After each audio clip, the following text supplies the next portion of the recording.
Yes, a couple of major carnivals underway at the moment as far as the sport of kings is concerned in Brisbane and also at Morphettville over the weekend at South Australia. Time to welcome Sevens racing expert in Max Presnell. Max, good morning to you, and the big news as far as New South Wales was concerned this week is legalised sports betting. What's it going to mean? Well, according to reports and estimates, is going to mean big money for bookmakers and for the government. Difficult to gauge the New South Wales market. We are a betting indoctrinated state.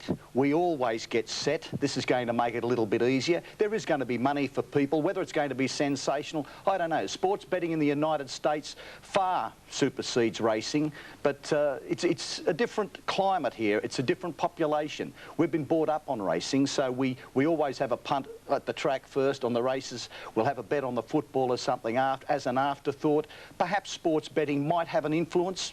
Yeah, it will have an influence, but to what degree, I don't think overwhelming at this stage. OK, then, well, let's join our special guests on the program this morning. Up in Brisbane is Wayne Wilson. Wayne, good morning to you. Sandy, good morning. How are you? The man who loves Chief De Beers. Are you a little disappointed this morning? Well, I thought he raced courageously yesterday in the 10,000. He was there on the home turn to do something had he been good enough, but he was running into a pretty hot field in the 10,000 yesterday.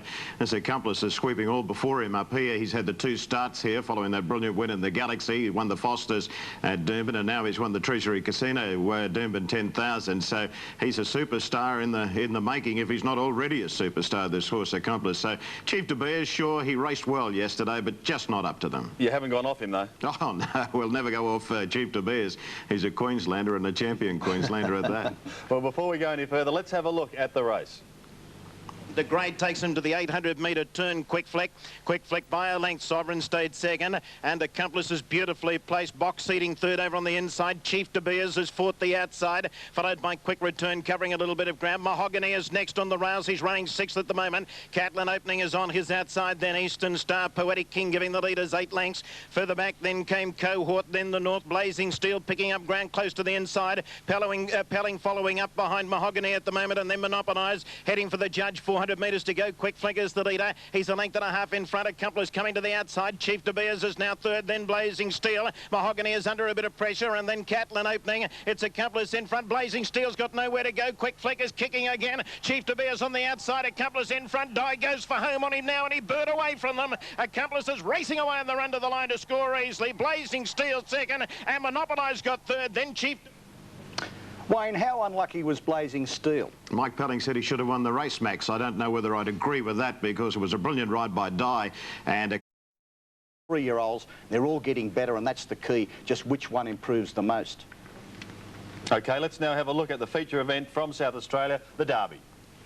They go to the 800, about 2 in front of Farrix. Niggled at that point. King's Landing went past Farrix, who's not travelling. They were followed by Markham, and further back, Wronga Franca dropped out to last. Just ahead of it, Radir and also Whisperous. Rounding the home down at the 600, and Beechwood Road going nicely, but here's the filly de Robay, and then out wider on the track, Litmus also joining in. Under pressure behind them, Divorce, followed by Kentucky Blue, and down on the inside of those, whacking away Paris Archway, but it's de Robay out after Beechwood Road as they straighten. They're 2 or 3 in front. Lord Ted into the clear, and down the outside, King's Landing. It's de Robay, and on the inside, battling on Beechwood Road, and now Markham starting to extend the filly. De Robay just in front, but Markham's got her. Markham raced up on the outside, and it's Markham's Derby. Markham wins the Malaysia Airlines SA Derby for 97 by 2.5. King's Landing a bold second. John, the quality of the South Australian Derby field, we've been talking about some pretty handy 3-year-olds. How do you think yesterday's Morphettville mob would match up with them?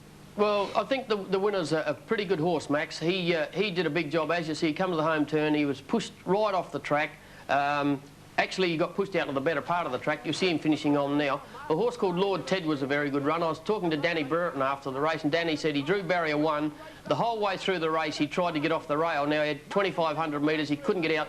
But this horse has sprinted away from him over the last 200 metres, and I don't think there was any excuses behind any horse in the race that was beaten. I think this horse would beat him again. John, just on past carnivals, how does this one compare as far as crowds, owners, trainers, response, etc.? Well, Sandy, I think this is one of the best carnivals we've had, and we've got the Big O here next week, of course, which is going to pack the place out, I'd say. But there was some terrific racing there yesterday, and a horse called Cronus. Gee, this horse, he's won a Class 3 in New Zealand, and He played with the opposition yesterday, and this horse, he's very exciting. He carried 52 yesterday. Grant Cooksley, like, it's pretty hard to get Grant Cooksley to say anything after a race, but I spoke to Grant after, and I said, this horse is pretty impressive, Grant. He's got 49.5 in the Adelaide Cup. He said, he'll run pretty well, this horse, I think. But, you know, yesterday, I mean, the splits in the race, Max, you know, the last 600 metres, 35 and a tick he ran, and even the top-class horses were running 36 and 37. He's not... This horse is pretty good. He's not like you, is he, Letzy? Once you start, you can't stop. Well, the interesting part about this horse, Sandy, was yesterday after the race I had a look at him. He's a lovely horse, and, you know, usually the New Zealanders are a little bit lean and mean, but this horse is a beautifully built horse, and I spoke, talking to the head steward, Tom Hales, after the race, and I said, gee, this horse was pretty impressive. He said, did you see the plate in his leg? And I said, no, I thought he was talking about the plate. You know, his shoe?